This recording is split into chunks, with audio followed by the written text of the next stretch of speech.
ओम सभी को नमस्ते। मंत्रोच्चारण। ओम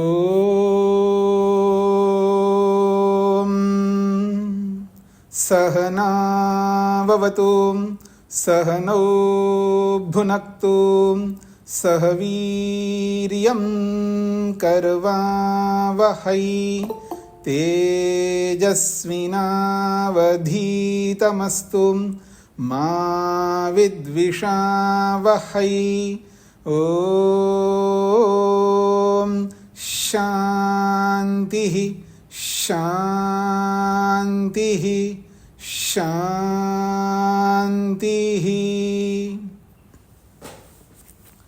वेदांत दर्शन की कक्षा संख्या 13 है।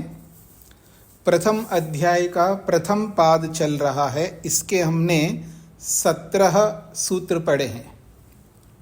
प्रसंग चल रहा है आनंदमय कोश।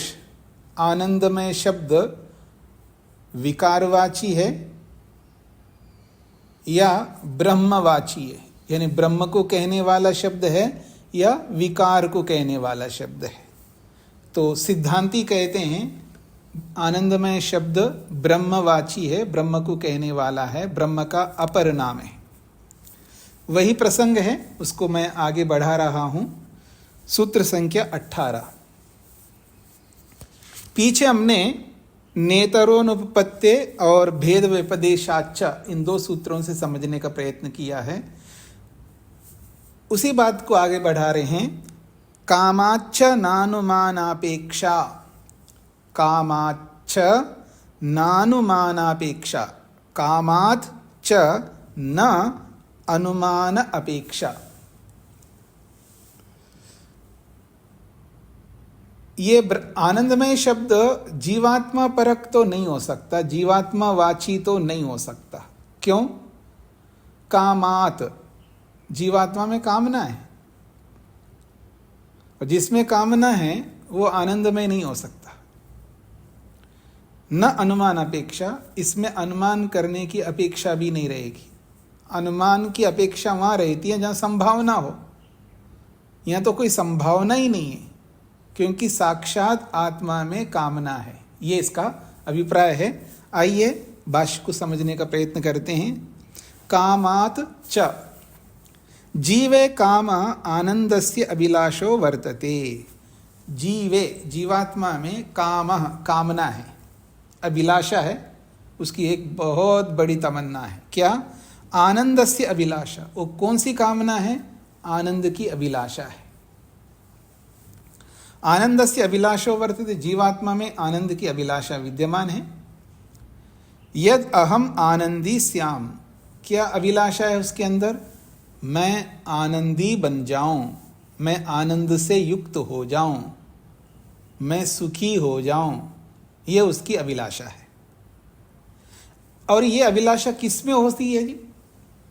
मैं आनंदी बन जाऊं, आनंदी अर्थात सुखी बन जाऊं, या मैं ये कहूं मैं तृप्त हो जाऊं, संतुष्ट हो जाऊं, ये अभिलाषा किस में होती है? तो कह रहे हैं अप्राप्तस्य प्राप्तये ही खलु काम प्रसंगो भवति। ये एक सिद्धांत है, एक यूनिवर्सल लॉ है ये एक प्रकार से। क्या? अप्राप्तस्य प्राप्तये ही खलु काम प्रसंगो भवति। कामना का प्रसंग, पाने की अभिलाषा, प्राप्त करने की तमन्ना, इच्छा किस में होती है? अप्राप्तस्य, जो अभी उसको प्राप्त नहीं है, जिसके पास नहीं है, जिसके पास उपलब्ध नहीं है। तो अप्राप्तस्य, अप्राप्त मनुष्य को प्राप्तये, उसकी प्राप्ति के लिए ही निश्चित रूप से काम प्रसंगा, कामना का प्रसंग आता है। यानी अभिलाषा का प्रसंग उसी में आता है जिसको अभी प्राप्त नहीं है। उस अप्राप्त को प्राप्त करने की अभिलाषा उसमें होती है। यदि ही जीव आनंदमय स्यात् न तत्र कामस्य अवसरः, यदि जीवात्मा आनंदमय होता तत्र कामस्य अवसरः न, फिर उसके अंदर कामना का अवसर ही नहीं आएगा। यदि स्वयं जीवात्मा आनंदमय होता तो उसको आनंद को पाने की कामना का अवसर ही नहीं आएगा। दृश्यते ही जीवे काम प्रवृत्ति, और कामना की प्रवृत्ति आकंठ, हाँ जी, आकंठ डूबा हुआ है कामनाओं में। एक कामना को पूरा करता है, दूसरी कामना आ जाती है। और तो और 1 लाख को पूरा किया तो दूसरे लाख की, दूसरे को पूरा कर दिया तो तीसरे की, 1 करोड़ पूरा किया तो दूसरे करोड़ की, 1 अरब पूरा किया तो दूसरे अरब की। कामनाओं का तो अंत ही नहीं है मनुष्य में। तो कहते हैं दृश्यते ही जीवे काम प्रवृत्ति, जीवात्मा में कामनाओं की प्रवृत्ति दिखाई देता है, हर मनुष्य में दिखाई देता है। कोई एक ऐसा मनुष्य, चाहे वो सन्यासी हो, चाहे गृहस्थी हो, चाहे वो ब्रह्मचारी हो, चाहे कोई व्यक्ति हो, चाहे वो छोटा सा बच्चा हो, चाहे बूढ़ा व्यक्ति हो, मरनासन अभी मरने को हो रहा है, उसके अंदर भी कामना है। अभी अभी समझ आ रहा है बच्चे के अंदर, 4-5 साल का, उसके अंदर भी, 4-5 साल का छोड़ दिए, 6 महीने के बच्चे के अंदर कामना दिखाई देगी। ये अलग बात है कि वो अभिव्यक्त नहीं कर सकता। तो कह रहे हैं अत्र प्रकरणे अपि काम प्रसंगो निगद्यते, इस प्रकरण में भी, उपनिषद के जिस प्रसंग को हम लेकर के चल रहे हैं उस प्रसंग में भी कामना का प्रसंग वहां दिखाई देता है, वहां बताया गया है। तस्मात्, इसीलिए, काम शब्द प्रयोगादपि तेन आनंदमयेन ब्रह्मणा सह काम प्रयोजन विधानात्। तस्मात्, इसलिए हम कहना चाहते हैं काम शब्द प्रयोगादपि, कामना शब्द का शास्त्र में प्रयोग होने से भी, वहां पर वर्णन होने से भी, तेना, इस कारण से, आनंदमयेन ब्रह्मणा सह, आनंदमय ब्रह्म के साथ, काम प्रयोजन विधानात्, अपने कामना का प्रयोजन रखने का विधान है। ब्रह्म के साथ जुड़ करके जीवात्मा अपनी कामना का प्रयोजन, मैं क्यों आपको चाहता हूँ, मैं क्यों आनंद चाहता हूँ, उसका प्रयोजन वहाँ विधान किया गया है कि किस लिए आत्मा को कामना से युक्त होना चाहिए, क्या इच्छा क्यों करनी चाहिए, उस इच्छा का विधान वहाँ शास्त्र में दिखाई देता है। जब वहाँ इच्छा का विधान शास्त्र में साक्षात है, कामना का प्रसंग है वहाँ पर, तो इसलिए न अनुमान अपेक्षा, फिर अनुमान की अपेक्षा ही नहीं रहेगा। अर्थात मैं अनुमान करूं, संभावना करूं कि आनंदमय जीवात्मा भी हो सकता है, ऐसी संभावना नहीं कर सकता, ऐसा अनुमान की अपेक्षा नहीं रख सकता। आनंदमयो जीव इत्यत्र न अनुमान अपेक्षा, जीवात्मा आनंदमय है ऐसा अनुमान करने की अपेक्षा ही नहीं होती है। अनुमानस्य अवसरो नास्ति, उसी के लिए बोला है स्पष्ट करके, अनुमान करने का अवसर वहां बिल्कुल नहीं हो सकता।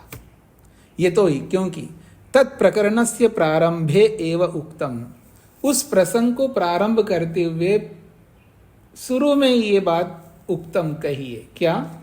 सत्यम ज्ञानम अनंतम ब्रह्म यो वेद निहितम गुहायाम परमे व्योमन सो अश्नुते सर्वान कामान सह ब्रह्मणा विपश्चिता। ये तैत्रीय उपनिषद का महत्वपूर्ण वचन है। कहते हैं सत्यम ज्ञानम अनंतम ब्रह्म, ब्रह्म कैसा है जी? वो सत्य है। अच्छा, आप कैसे हो जी? आप भी सत्य हो। बस ये समस्या ये है कि अपने सत्य स्वरूप को अनुभव नहीं कर रहा है, इसलिए अपने आप को झूठा मान करके बैठा है। इसलिए सामने वाले को विश्वास नहीं होता है कि मैं सच बोल रहा हूं। खुद झूठ बोलने वाला दूसरे के ऊपर कैसे विश्वास करेगा?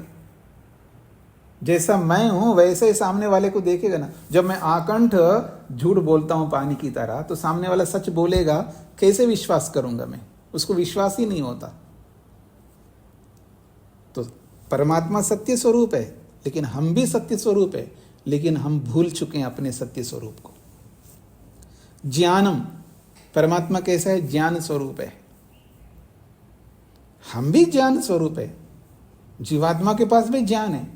आपको बता दूं, स्वामी दयानंद सरस्वती जी ने जीवात्मा के गुणों की चर्चा की है सत्यार्थ प्रकाश में।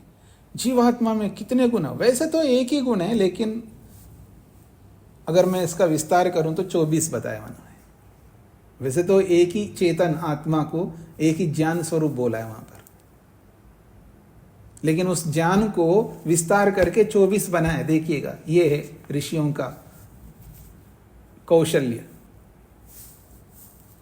एक को 24 बना के दिखाया है।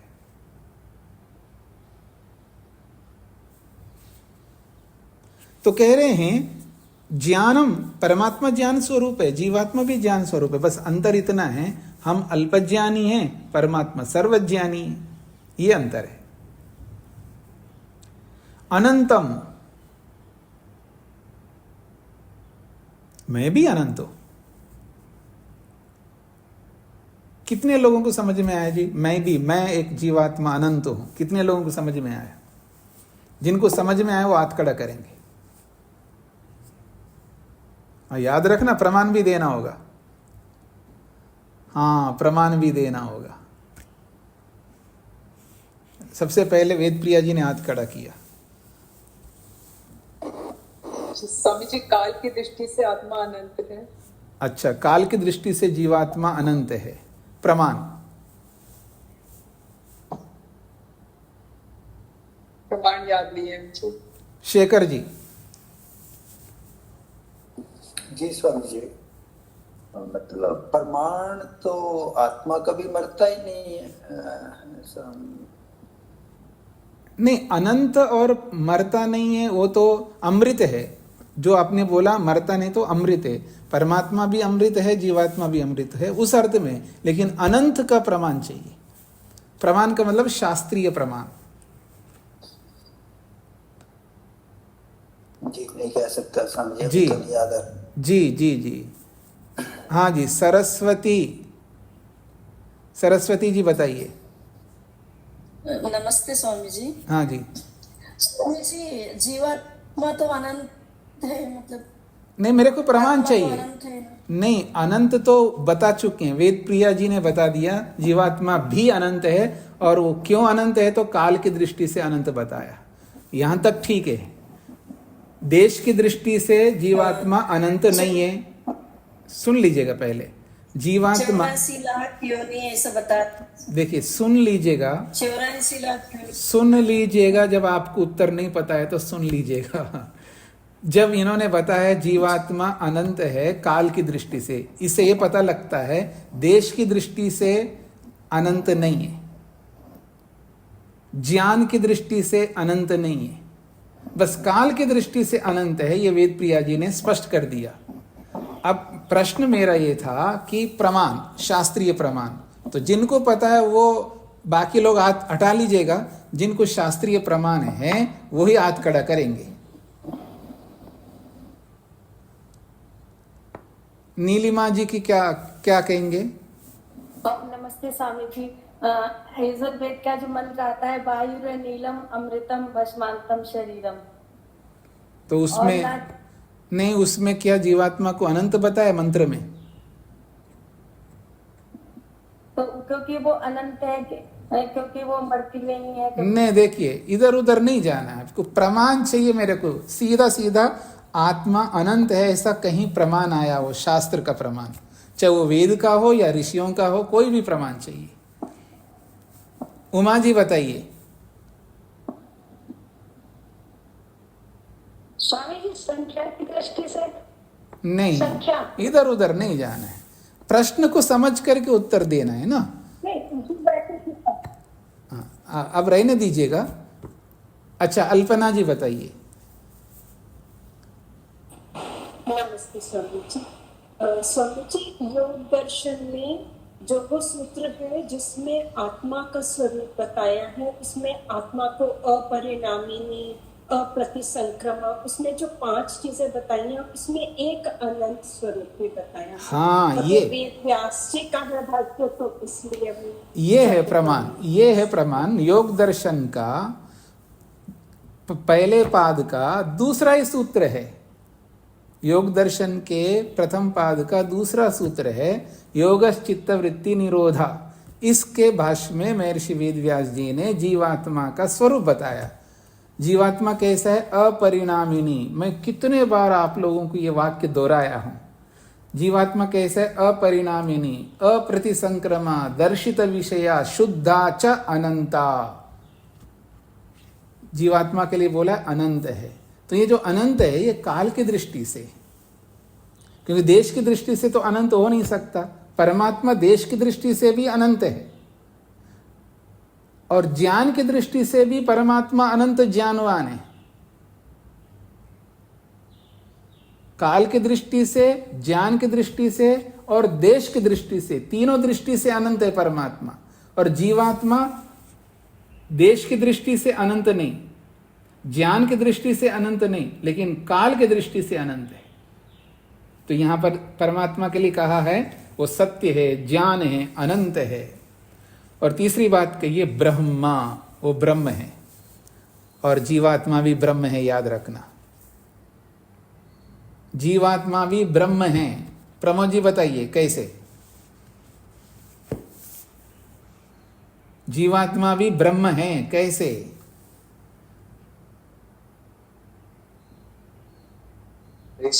हाँ, उपनिषदों में इतनी बार पढ़ लिया आपने, जो महान बनता है वो ब्रह्म होता है। तो जीवात्मा के लिए भी ब्रह्म शब्द का प्रयोग आया है, पर वो ब्रह्म जो है अलग अर्थ में, ये ब्रह्म जो है सृष्टिकर्ता के अर्थ में। अभी जो हमारा प्रसंग है ये ब्रह्म कौन है? ब्रह्म की जिज्ञासा करनी है। कौन से ब्रह्म की जिज्ञासा करना है? ब्रह्म की जिज्ञासा करनी है। जीवात्मा भी ब्रह्म है, उसकी भी जिज्ञासा करनी है, लेकिन यहाँ जिस ब्रह्म की जिज्ञासा करनी है वो बताया, जिससे जगत की उत्पत्ति, स्थिति और प्रलय होती है, उस ब्रह्म की जिज्ञासा करनी है। तो यहाँ ब्रह्म जीवात्मा भी है, परमात्मा भी है, लेकिन यहाँ ब्रह्म परमात्मा है।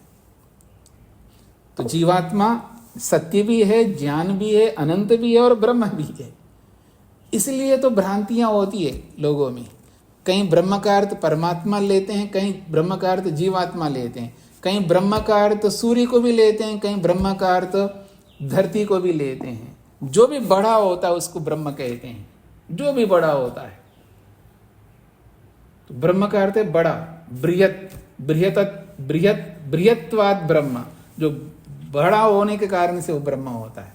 और सृष्टिकर्ता भी बहुत बड़ा है, इसलिए वो भी ब्रह्म है। सूर्य भी बड़ा है, वो भी ब्रह्म है। धरती भी बड़ी है, वो भी ब्रह्म है। आकाश भी बड़ा है, वो भी ब्रह्म है। ये सब योगी करते हैं, पर यहाँ सत्य, ज्ञान, अनंत, ब्रह्म, ये सब सृष्टिकर्ता के विशेषण है।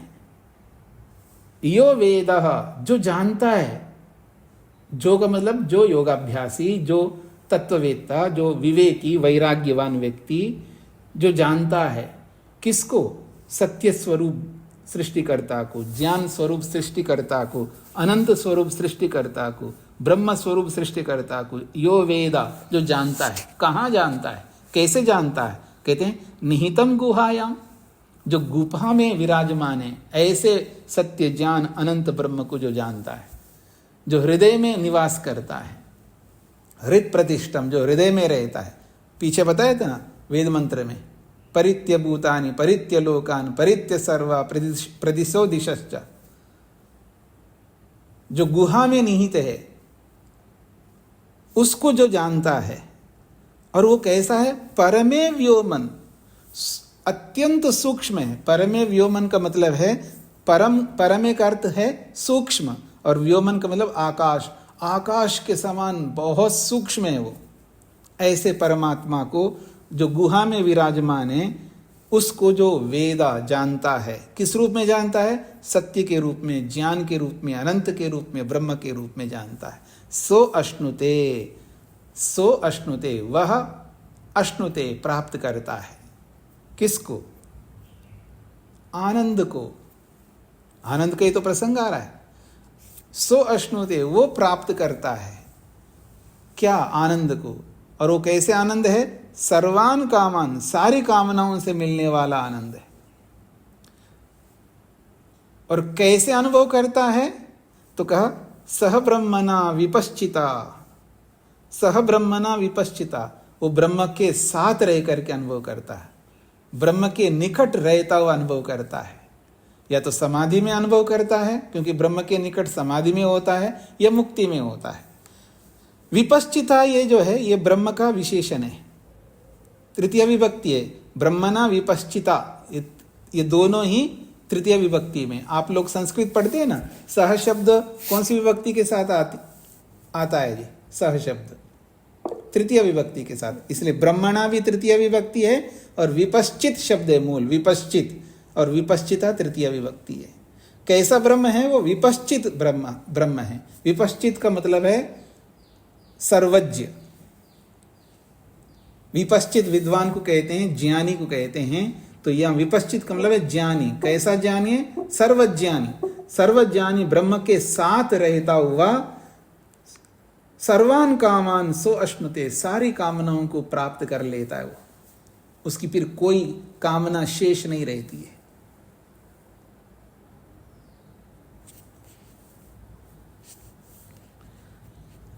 अब इसके आगे कहा जा रहा है, अत्र यद गुहायाम निहितम ब्रह्म निर्दिष्टम। अत्र इस तैत्रीय उपनिषद में जो गुहायाम निहितम ब्रह्म निर्दिष्टम, गुफा के अंदर विद्यमान ब्रह्म का निर्देश किया गया है। तदेव सर्वांतरत्वात्, और वही ब्रह्म सर्वांतरत्वात्, सबके अंदर विराजमान होने से, आनंदमय शब्देन ब्रह्म अभिलक्षितम, वो आनंदमय शब्द से ब्रह्म को ही लक्षित कर रहा है। तद ज्ञात्वा, ऐसे आनंदमय ब्रह्म को जान करके और लब्ध्वा, पा करके, सर्वान कामान अश्नुते, सारी कामनाओं को पूर्ण कर लेता है। इति, इस प्रकार से काम पूर्ति विधानात्, तो कामनाओं को पूर्ण करने का विधान शास्त्र में होने से, वेत्तुर्लब्धुर्वा जीवस्य, और ये कामनाओं की पूर्ति का विधान किसके लिए आया है? वेत्तु, जानने वाले को, लब्धु, प्राप्त करने वाले, कौन? जीवस्य। तो ये वेत्तु लब्धु जीवस्य, ये जीवात्मा का दो विशेषण है, वेत्तु लब्धुर्वा। ऐसा जीव जो जानने वाला है और लब्धु पाने वाला। तो जानने प्राप्त करने वाले जीवात्मा को ध्यान में रख करके कामनाओं की पूर्ति का विधान शास्त्र में होने से पता लगता है आनंद में जीवात्मा नहीं हो सकता। न स जीवा आनंदमय इति सिद्धम, इससे ये पता लगता है, इससे स्पष्ट हो जाता है वो जीवात्मा आनंदमय नहीं है, ये सिद्ध होता है।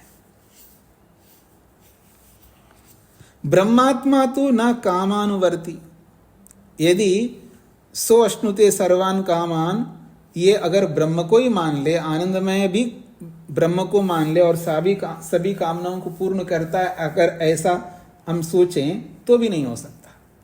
नहीं, आप उसको, आप जीवात्मा परक अर्थ आप कर रहे हो ना, आप भाष्यकार हो, आप कर रहे हो, इसको हम जीवात्मा परक नहीं मानते, ये ब्रह्म ही है, तो फिर तब भी नहीं हो सकता। क्यों? ब्रह्मात्मा तो ना कामानुवर्ती, ब्रह्म तो कामनाओं का अनुवर्तन नहीं करता, तो कामनाओं का अभिलाषा नहीं रखता। उक्तम ही वेदे, और वेद में तो स्पष्ट कही दिया है कि ब्रह्म जो है कामनाओं के पीछे नहीं दौड़ता है। क्यों? वेद में कहाँ का है? अकामो धीरा, वो तो अकाम है। वेद तो साक्षात उसको अकाम कह रहा है। जो अकाम है वो कामनाओं के पीछे क्यों दौड़ेगा? फिर शास्त्र कह रहा है कि सभी कामनाओं को प्राप्त करता है। सभी कामनाओं को प्राप्त वो करता है जो कामनाओं के पीछे दौड़ता है। रसेन तृप्ता, वो तो रस से तृप्त है, आनंद से तृप्त है। न कुतश्च ऊना, न कुतश्च न ऊना, उसके पास तो किसी प्रकार की कमी नहीं है। रसेन आनंदेन तृप्तत्वात्, क्योंकि वो रस रूपी आनंद से तृप्त होने से, पूर्णत्वात्, वो परिपूर्ण होने से, आनंदमयत्वात्, वो आनंदमय स्वयं होने से, न तत्र काम प्रसंगा, उस परमात्मा में कामना का कोई प्रसंग नहीं आता। अतएव, इसलिए सो अकामा इति उक्तम, इसलिए वेद ने उसको अकामा के रूप में कहा है। तस्मात् कामपूर्ति लक्ष्येन जीवो न आनंदमय, इसीलिए हम कहना चाहते हैं कामना की पूर्ति का लक्ष्य लेकर जीवात्मा चलता है, इसलिए वो जीव न आनंदमय, वो जीव आनंदमय नहीं है। जीवस्य कामना ब्रह्म प्राप्तये वेदे अपि सूच्यते, केवल उपनिषद में ऐसा कहा जा रहा हो ऐसा नहीं है। कौन है जी आप में से जिन्होंने माइक बंद नहीं किया? थोड़ा अलर्ट रहिएगा ना आप लोग जी। तो कहा जा रहा है जीवात्मा कामना की प्राप्ति के लिए, जीवात्मा कामना की प्राप्ति करता है, ऐसा वेद में भी कहता है।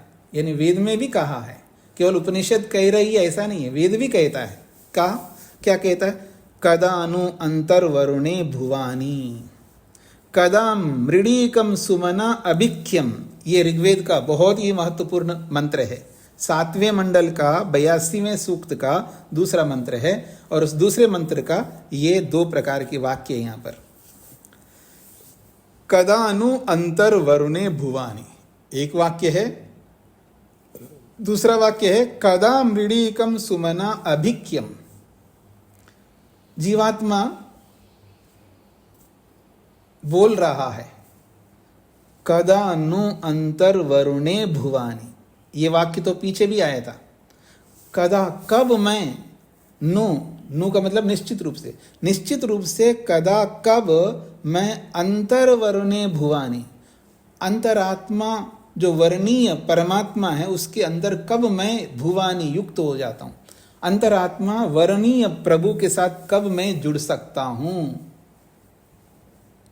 ये अपने आप से पूछ रहा है जीवात्मा, अपने आप से बोल रहा है। कब मैं अंतरात्मा में, अंतः का मतलब है अंदर, अंदर ही अंदर, वरुण, वर्णीय वरुण के अंदर भुवानी, उससे युक्त हो जाऊं। फिर कह रहा कदा मृडीकम सुमना अभिख्यम। बड़ा अच्छा वाक्य है। कदा में कब, मृडीकम कहते हैं सुख को,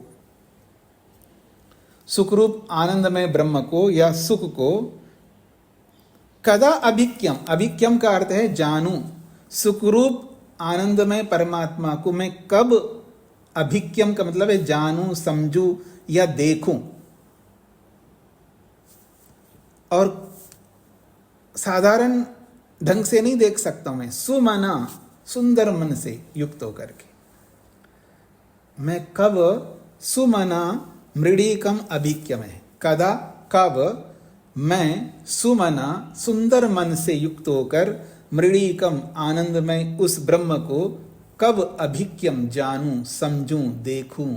ये मनुष्य अपने आप से पूछ रहा है। आप लोग भी पूछते होंगे ना अपने आप से, मैं कब अरबपति बनूं, क्यों जी, मैं कब करोड़पति बनूं।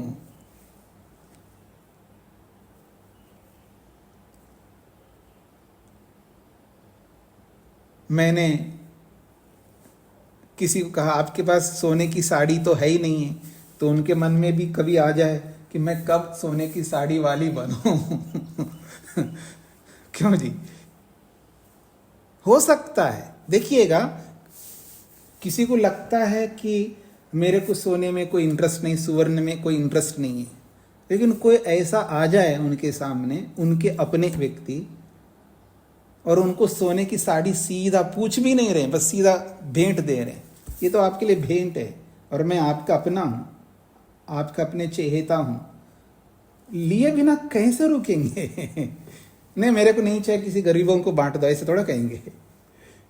क्यों मधु जी, आपके चहेते कोई, आपका पोता या आपकी पोती या नाती जो भी है, वो आकर के, मतलब वो बड़े हो गए, मान लीजिएगा, कल्पना करिए बड़े हो के आपको बिना बोले, आप तो साड़ी पहनती हमेशा, तो उन्होंने अपना सोने की साड़ी सीधा लाए और ला करके, देखो आपकी ये आपके लिए गिफ्ट है, ये आपका जन्मदिन है आपके लिए, आप लिए बिना कैसे रुकेंगे आप, ये हो ही नहीं सकता ना।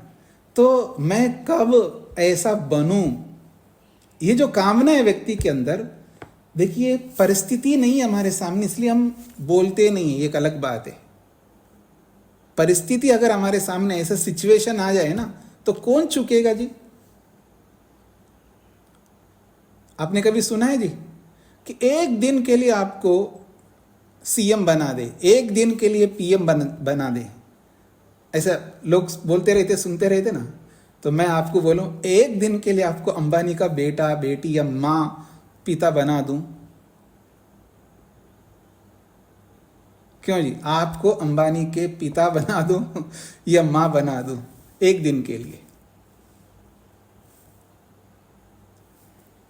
अगर अवसर आ जाए ऐसा, देखिए बोलना एक अलग चीज है, बोलना तो ठीक है, अगर कोई मेरे को सारी धरती का धन ले, मेरे को नहीं चाहिए, ये बोलने वाले तो आपको सभी मिलेंगे, लेकिन उसके सामने वास्तव में आ जाए तो तब परीक्षा तो तभी होती है ना। तो ये जो कामना है ना, ये बहुत बड़ी चीज है, इससे कोई बचा नहीं दुनिया में, चाहे वो भौतिक पदार्थों की कामना हो, चाहे वो ईश्वर की कामना हो। ये अलग बात है, स्वामी दयानंद ने लिखा है कि ईश्वरेशना, 3 ऐशनाएं होती ना, पुत्रेशना, वित्तेशना और लोकेशना। स्वामी दयानंद ने ईश्वरेशना बोला है। ऐसी येषणाएं बहुत प्रकार की होती है। आयुर्वेदकार ने प्राणेशना भी बोला है, प्राणेशना, अरे जीवित रहने की इच्छा है हमारे में, प्राणेशना कहते। आयुर्वेदकार ने बोला है प्राणेशना। तो ऐसी येषणाएं तो अलग अलग प्रकार की होती है। तो प्राणेशना किस आदमी के अंदर नहीं है? मैं आपने योग दर्शन में पढ़ा है, अभिनिवेश क्लेश के अंदर ऐसा ना हो जाए कि मैं मरूं, नहीं मरना चाहता हूं। ये क्या है? ये प्राणेशना ही तो है, इसी को प्राणेशना कहते हैं। तो जीवात्मा ईश्वर से, ईश्वर की निकटता को पाने के लिए अपने आप से पूछ रहा है कि कदा नु अंतर वरुणे भुवानी, मैं ऐसा कब हो जाऊं कि अंदर ही अंदर वर्णीय परमात्मा के साथ भुवानी युक्त हो जाऊं, जुड़ जाऊं। कदा मृडीकम सुमना अभिक्यम, आज मेरा मन सुमना नहीं है, दुर्मना है, क्योंकि मेरे मन में कूड़ा करकट पता नहीं क्या क्या भरा हुआ है, मन पवित्र नहीं है। तो सुमना का मतलब है पवित्र मन। पवित्र मन से मैं कब मृडीकम आनंदमय प्रभु को, सुख रूप प्रभु को अभिक्यम जानूं, देखूं, समझूं, ये इसका तात्पर्य है। भाष्यकार कह रहे हैं अत्रापि, इस ऋग्वेद के प्रमाण में भी मृडीकम, मृडीकम का अर्थ सुख रूपम आनंदमयम वर्णीयम ब्रह्मात्मानम, यानी वरुण शब्द का और मृडीकम दोनों शब्द का एक साथ अर्थ कर रहे हैं। भुवानी और अभिक्यम को भी साथ में जोड़ करके, अर्थात दोनों वाक्यों का एक वाक्य में खुद अर्थ कर रहे हैं कि अत्रापि, इस ऋग्वेद के प्रमाण में भी मृडीकम अर्थात सुख रूपम आनंदमयम, सुखरूप आनंदमय ब्रह्म को, और वरुण का अर्थ कर रहे हैं वर्णीयम, वर्णीयम ब्रह्मात्मानम कदा पश्येयम, ये अभिक्यम का अर्थ कर रहे हैं पश्येयम, देखूं। अभी तो उपसर्ग है और ख्या धातु है, और ख्या धातु जो है ज्ञानार्थक है, और देखने के अर्थ में भी है। इसलिए कदा पश्येय, मैं कब देखूं। इति कामना ब्रह्म प्राप्ते है ब्रह्म दर्शनस्य च स्पष्टम विधीयते। साक्षात वेद में ये जो कामना है ब्रह्म प्राप्ते कामना, ये ब्रह्म को प्राप्त करने की कामना, अर्थात ब्रह्म दर्शनस्य च, और ब्रह्म का दर्शन करने की कामना जो है वेद में स्पष्ट रूप से विधान किया गया है। इसलिए ये जीवात्मा के लिए आया हुआ है कि जीवात्मा ही कामनाओं से प्रेरित होता है, कामनाओं को प्राप्त करना चाहता है। ब्रह्म में कामना नहीं होती है, अप्राप्त को प्राप्त करने की कामना नहीं होती है। ये इस सूत्र में स्पष्ट किया है। सूत्रार्थ लिखिएगा।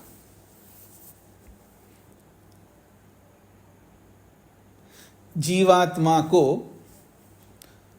आनंद की कामना करने वाला बताया गया होने से, जीवात्मा को आनंद की कामना करने वाला बताया गया होने से, जीवात्मा को आनंद की कामना करने वाला बताया गया होने से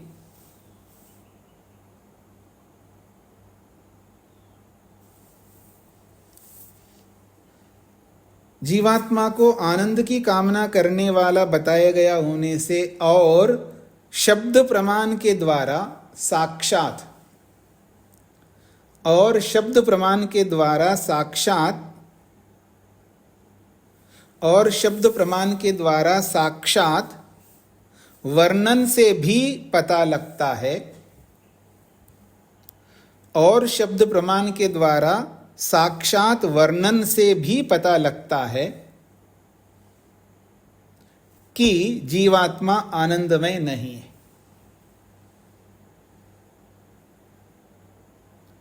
और शब्द प्रमाण के द्वारा साक्षात वर्णन से भी पता लगता है कि जीवात्मा आनंदमय नहीं है।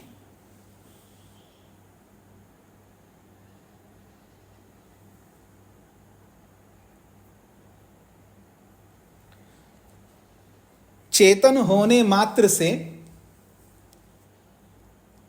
चेतन होने मात्र से चेतन होने मात्र से केवल अनुमान से जीवात्मा को चेतन होने मात्र से केवल अनुमान से जीवात्मा को चेतन होने मात्र से केवल अनुमान से जीवात्मा को आनंदमय नहीं ठहरा सकते। चेतन होने मात्र से केवल अनुमान से जीवात्मा को आनंदमय नहीं ठहरा सकते।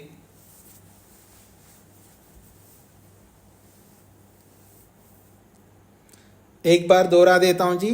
जीवात्मा को आनंद की कामना करने वाला बताया गया होने से और शब्द प्रमाण के द्वारा साक्षात वर्णन से भी पता लगता है कि जीवात्मा आनंदमय नहीं है।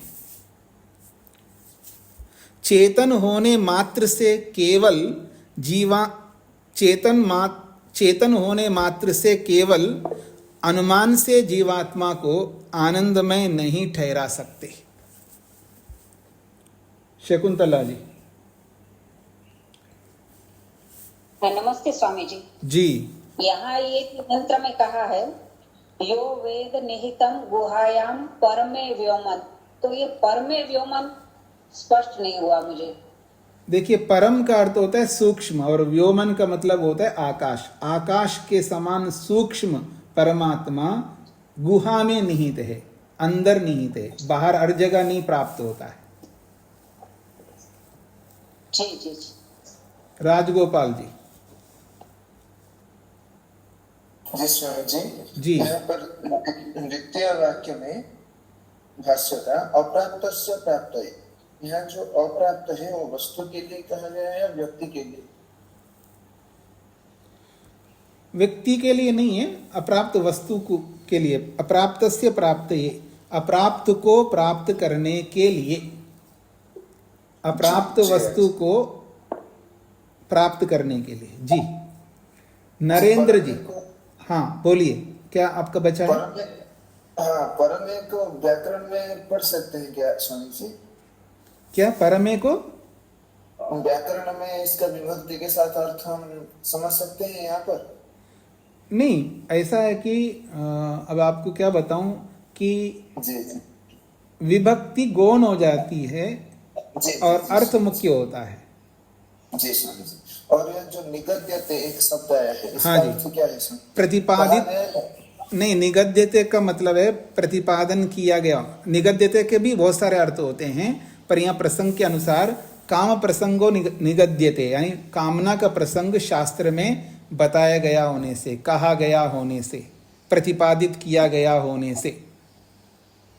जी स्वामी। हाँ जी। नरेंद्र पाल जी। स्वामी जी, गुहायाम तो आत्मा भी तो गुहायाम में रहती है ना? हाँ, जीवात्मा भी रहती है, लेकिन जीवात्मा जहाँ रहता वहीं पर ही तो परमात्मा का दर्शन होगा ना।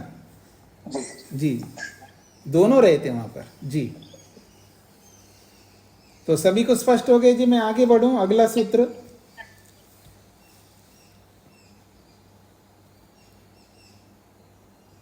जीवो न आनंदमया इति अत्र अपरो हेतु। जीवात्मा आनंदमय नहीं है, इस संबंध में अपरो हेतु, दूसरा हेतु दिया जा रहा है। अस्मिन्नस्य च तद्योगम शास्ति। ये भी महत्वपूर्ण सूत्र है। देखो, यूं तो वेदांत का हर सूत्र महत्वपूर्ण है, पर यह है कि किसी को कोई पसंद आता है, किसी को कोई पसंद आता है, कोई किसी को इम्पोर्टेंट मानता है, कोई किसी को इम्पोर्टेंट मानता है। जब गुरुकुल में आने से पहले हम लोग जो स्कूल कॉलेजों में एग्ज़ाम देने के लिए तैयारी करते थे तो जो वेरी वेरी इंपॉर्टेंट जो होते थे ना, उसी को रट करके, उसी को याद करके, उसी को करके चलते थे। जैसे गुरुकुल में आए उसके बाद पता लगा ये सभी इंपॉर्टेंट है, इसलिए सभी को रट लो जो रटना है, तो फिर जो आएगा वो पूछ लो। ठीक है जी। तो कहते हैं अस्मिन अस्य च तद्योगम शास्ति। अस्मिन अलग शब्द है, अस्य अलग शब्द है, च तद योगम, तद अलग है, योगम अलग है, और शास्ति अलग है। तो कहते हैं अस्मिन अस्य च तद योगम शास्ति। कहते हैं च का मतलब है अयम अपि, अर्थात यह भी एक अतिरिक्त हेतु है। अयम अपि का मतलब है यह भी एक अतिरिक्त हेतु है कि जीवात्मा आनंदमय नहीं है। इसको बताने के लिए ये चा शब्द आया है। तो अयम अपि चा हेतु, यह भी एक हेतु है, न जीवा आनंदमय, जीवात्मा आनंदमय नहीं है, यह भी एक हेतु है। यतः, क्योंकि, वो क्या हेतु है उसको दे रहे हैं। अस्मिन अस्य तद्योगम शास्ति, अस्मिन आनंदमये ब्रह्मात्मनि अस्य जीवस्य तद्योगम तादात्म्यम तादात्म्य संबंधम शास्ति शास्त्रम उपदिशति। शास्ति का मतलब है शास्त्र उपदेश करता है, शास्त्र शासन करता है, शास्त्र विधान करता है। क्या? अस्मिन, अस्मिन को खोला है आनंदमय ब्रह्मनि, इस आनंदमय ब्रह्म में, अस्य, अस्य को खोला है जीवस्य, तो इस आनंदमय ब्रह्म में इस जीवात्मा का योग, योग को खोला है तादात्म्यम, तादात्म्य को खोला है तादात्म्य संबंधम, तादात्म्य संबंध का शास्त्रम, शास्त्र उपदिशति, उपदेश करता है। इसका तात्पर्य है कि योगश्चित्त वृत्ति निरोध, इसका तात्पर्य है योगश्चित्त वृत्ति निरोध। योग क्या है जी? चित्त की वृत्तियों को रोकना योग है। तो यहां परमात्मा में अपने आप को युक्त करने का आदेश शास्त्र करता है। तो कह रहे हैं अस्मिन आनंदमय ब्रह्मनि, इस आनंद स्वरूप ब्रह्म में, अस्य जीवस्य, इस जीवात्मा को, तद योगम, उसके साथ योग अर्थात तादात्म्यम, उस ब्रह्म के साथ तादात्म्य होने के लिए, तादात्म्य संबंधम, उसके साथ तादात्म्य संबंध बनाने के लिए शास्ति अर्थात शास्त्र उपदेश करता है। हाँ जी, एक बड़ा आदमी है, पैसे वाला है, या आपके लिए बोलूं एक बहुत अच्छा विद्यार्थी है, बहुत अच्छी पढ़ाई करता है, अनुशासन में रहता है, मतलब उसका स्केड्यूल देखो, उसकी दिनचर्या देखो, बहुत उत्तम रीति से उसकी दिनचर्या बनाई गई उनकी माता पिता ने, और वो बहुत अच्छा पढ़ाई करता है, एकदम स्मार्ट बच्चा है, हर एंगल से अच्छी क्वालिटीज है उसके अंदर। तो दूसरी माँ, अरे तुम उसके साथ दोस्ती करो ना, बोलते नहीं, तुम उसके साथ जो ये आवारा लोगों के साथ, मतलब ना पढ़ने वालों लोगों के साथ, जो देर तक सोने वाले लोगों के साथ, वीडियो गेम में दिमाग लगाने वालों के साथ दोस्ती मत करो, उसके साथ दोस्ती करो, उसके साथ तादात्म्य संबंध लगाओ, उसके साथ जुड़ जाओ, उसके साथ एक ही भूत हो जाओ, उसमें घुल मिल जाओ, आपकी मोटी भाषा में उसके साथ घुल मिल जाओ। ये है तादात्म्य संबंध का अर्थ। तो शास्त्र ये उपदेश करता है जीवात्मा को, ये आत्मन तो दुखी है, परेशान है, अतृप्त है, अशांत है, भयभीत है, तुम उस ब्रह्म के साथ तादात्म्य हो जाओ, उसके साथ घुल मिल जाओ, उसके साथ मित्रता करो, ये इसका तात्पर्य है।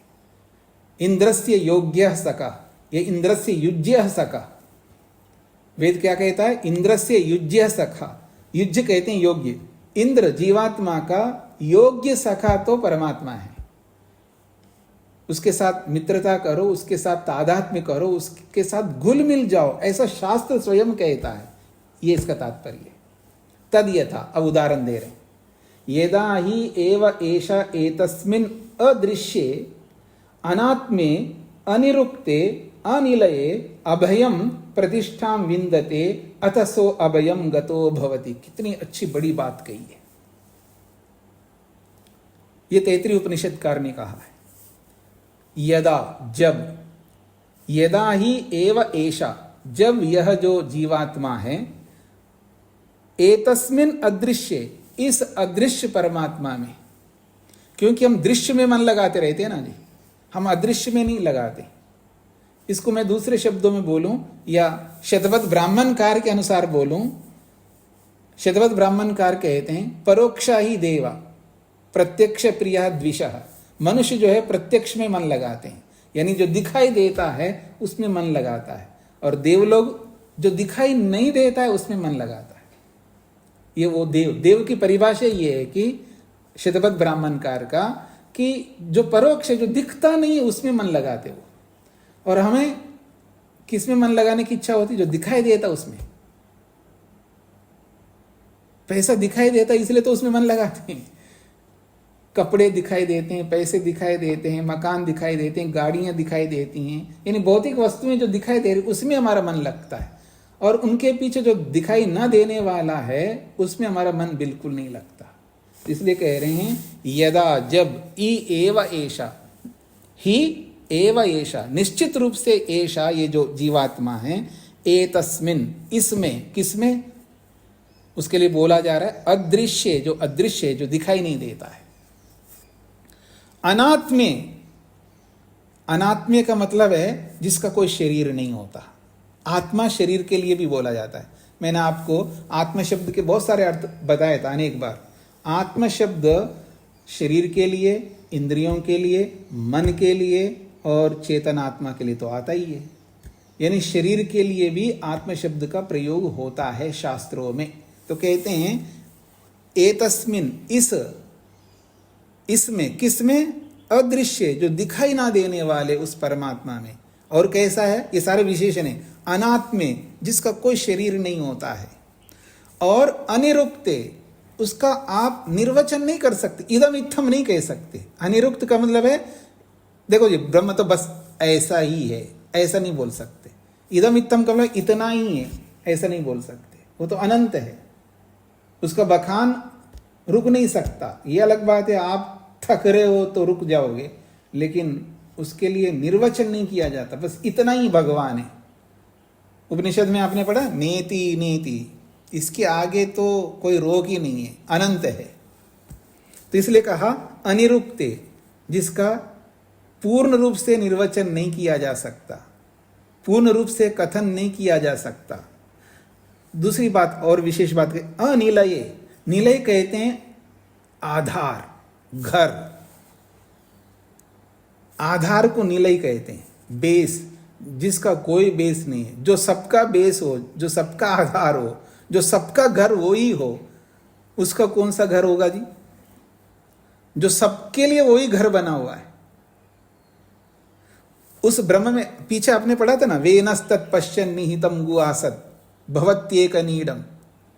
भगवान में एक घर, एक घोंसले के समान भगवान में हम लोग रह रहे हैं। भगवान ही हमारे लिए घर है, भगवान का कोई घर नहीं होता है। इसलिए कहा अनिलये, जिसका कोई आधार नहीं होता। और वो कैसा है? अभयम, वो भय से रहित है, उसको कोई भय नहीं होता। और प्रतिष्ठाम, वो सबके लिए प्रतिष्ठा है, सबका वो प्रतिष्ठा है।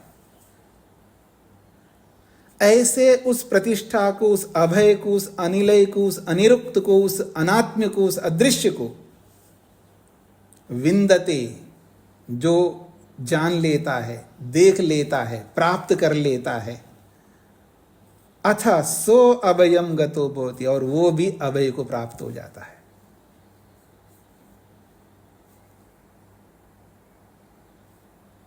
स्पष्ट हो गए जी ये श्लोक का अर्थ समझ में आ गए सभी को? आगे बढ़ता हूं जी मैं। नहीं यस्मिन् कश्चित् योगम प्राप्नोति स एव भवति। भाष्यकार कह रहे हैं नहीं यस्मिन कश्चित योगम प्राप्नोति, यस्मिन कश्चित, कश्चित कोई भी व्यक्ति, यस्मिन जिसमें, योगम प्राप्नोति जुड़ता है, जिसमें कोई व्यक्ति आकर के जुड़ता है, नहीं सा एव भवति, वो वही नहीं होता है। मैं आपसे मिल रहा हूं और आप ही मैं हूं, ऐसा नहीं हो सकता, ये कहना चाह रहे हैं। किंतु तद भिन्नतया एव योगस्य उपदेश संभव, किंतु तद भिन्नतया एव, उससे भिन्न होकर के ही उसके साथ योग करने के लिए उपदेश करने का यहाँ संभव है। अर्थात यहाँ आत्मा उससे भिन्न है, इसलिए उसके साथ योग करने का उपदेश है, ऐसा ही संभव होगा, इससे भिन्न नहीं हो सकता।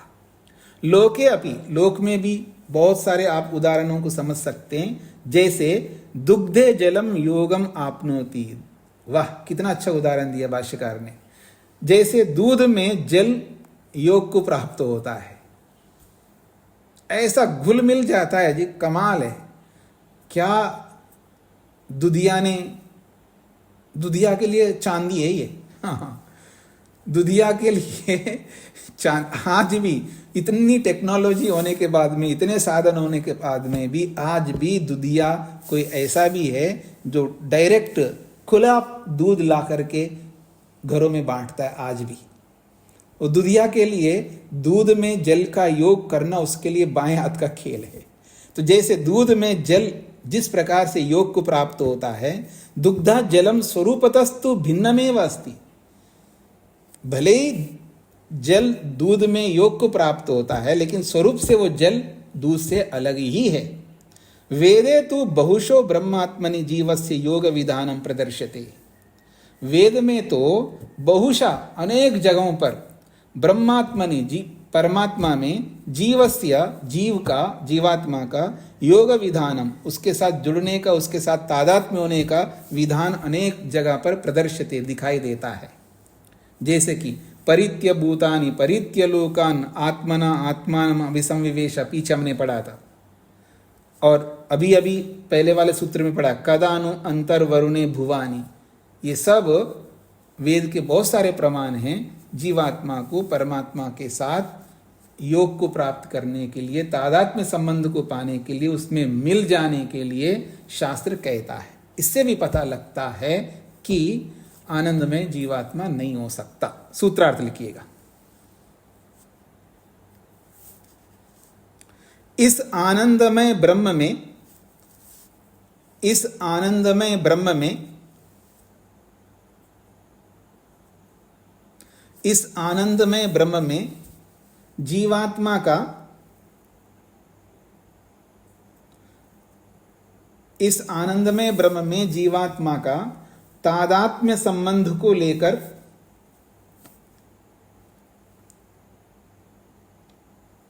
इस आनंदमय ब्रह्म में जीवात्मा का तादात्म्य संबंध को लेकर उपनिषद उपदेश करता है।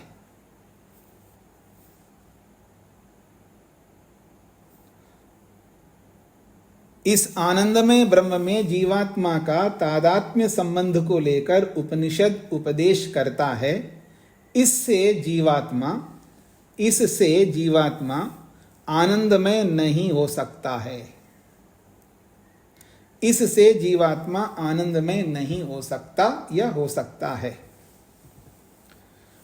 एक बार, इस आनंदमय ब्रह्म में जीवात्मा का तादात्म्य संबंध को लेकर उपनिषद उपदेश करता है। इससे जीवात्मा आनंदमय नहीं हो सकता। हाँ जी, किसी का कोई प्रश्न है?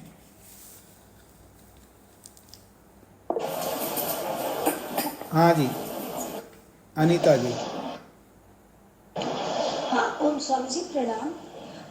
ना ही यस्मिन कश्चित योगम प्राप्नोति स एवं भवति, इसको एक बार दोबारा स्पष्ट कर दीजिए। देखिए, कश्चित का मतलब कोई व्यक्ति, यस्मिन जिसमें योगम प्राप्नोति, कोई व्यक्ति जिसमें योग को प्राप्त होता हो, और योग को प्राप्त होने वाला ही वो नहीं बन सकता। मतलब जिसमें मिलना चाह रहा है वही वो नहीं बन सकता ना। मैं पानी में मिलना जा रहा हूं, डुबकी लगा रहा हूं और पानी ही मैं हूं, ऐसा नहीं हो सकता। ये इसका तात्पर्य है। जी स्वामी जी, धन्यवाद स्वामी जी। ममता जी। जी स्वामी जी नमस्ते जी। स्वामी जी, यहाँ जो शब्द प्रतिष्ठा है, प्रतिष्ठा शब्द का अर्थ कैसे समझे, ब्रह्म का विशेषण? वो प्रतिष्ठा का मतलब देखिएगा, प्रतिष्ठा उसको कहते हैं जो उच्च स्थान होता है। परमात्मा जो है, परमात्मा का जो स्थान है बहुत उच्च स्थान है, श्रेष्ठ स्थान है। तो प्रतिष्ठा का मतलब है ऐसे स्थान पर वो प्रतिष्ठित है, ऐसे स्थान पर वो विराजमान है, वो श्रेष्ठ है। तो सबसे सर्वाधिक श्रेष्ठ स्थान परमात्मा की है। ऐसे श्रेष्ठ स्थान वाले परमात्मा को विंदते, जानता है, अनुभव करता है, प्राप्त करता है, ये इसका तात्पर्य। जी जी जी। किसी का कोई प्रश्न नहीं है तो मैं यहीं पर विराम देता हूं, क्योंकि आगे एक नया प्रसंग प्रारंभ हो रहा है और वो भी रोचक प्रसंग है। इसमें आप लोग, पुनः मैं बोल देता हूं कि उपनिषद को भी साथ रखिएगा। उपनिषद को बीच बीच में जहां जहां उपनिषद के वचन आ रहे हैं उन सबको पढ़ लीजिएगा, देख लीजिएगा। केवल उतना ही नहीं देखना, उसके पूर्व और पर, पहले का और आगे का प्रसंग देखेंगे तो आपको अच्छी तरह हृदयंगम हो जाएगा। इसलिए हमेशा उपनिषद को साथ में रख करके इसको पढ़िएगा। हाँ जी, राजगोपाल जी को क्या कहना है? स्वामी जी, पूर्व भाष्य में लब्धो और वेत्तु, वेत्तु ऐसे शब्द आया है जो कि जीव के लिए व्यवहार की गई है। जी, ये षष्ठी विभक्ति का प्रयोग है। वेत्तु, वेत्ता को षष्ठी में वेत्तु कहते हैं, लब्धा को लब्धु कहते हैं। जी जी जी। ओम शांति शांति शांति। सभी को नमस्ते।